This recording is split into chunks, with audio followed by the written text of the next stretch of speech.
د بلخ ولایت په بلخ ولسوالۍ کې د مولانا جلال الدین محمد بلخي د پلار سلطان العلماء بهاءالدین ولد د خانقاه د بیارغونې په موخه د ترکیې هیواد یو شمېر تخنیکي او مسلکي انجینران دغه ولایت ته راغلي دي. دوی دغه راز په بلخ ولسوالۍ کې له یادې خانقاه څخه له نږدې لیدنه وکړه. د بلخ ولسوالۍ مرستیال ولسوال او امنیه قمندان د دغه اقدام هرکلی وکړ او ژمنه یې وکړه چې په دې ولسوالۍ کې د یادې پروژې د پلي کولو په برخه کې هر ډول همکارۍ ته چمتو دي او دغه پروژه په ملي کچه یو ستر ارزښت وباله.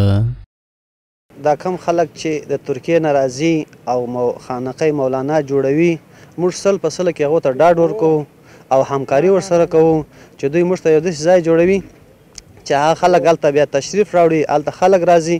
موږ دا خلکو دا خارجیانو ته کم چې د ترکیې خلک راغلي جوړوي، موږ دلته سل په سل اطمینان ورکوو او کم خلک چې دلته ځمکې دي دوی ته ورکول سوي د هغوی په عوض کې انشاءالله موږ ته هغو ته ځمکې ورکوو. انشاءالله موږ هغو ته وعده ورکړې ده، د هغو امنیت ساتو، اطمینان مو ورکړی دی. کم خلکو چې مځکې وي هغو ټولو ته مو مځکې ورکړي دي. پرون هیات ټاکه سوی و د ولایت له خوا څخه، موږ ټولو ته کم چا چې حق پاته و مخکې جمهوریت نه ورکړی، موږ هغو ټولو ته مځکې ورکړلې، مځکې مو ورمعلومې کړلې.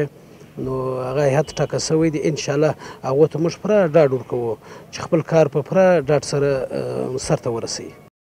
دا په داسې حال کې ده چې تیره ورځ د بلخ ولایت د اطلاعات او کلتور رئیس په خپل کاري دفتر کې په منځنۍ اسیا کې د ترکیې جمهوریت د پروژو د همغږۍ او همکارۍ ادارې له رئیس ډاکټر علي اوزګون اوسترګ او ورسره مل پلاوي سره وکتل.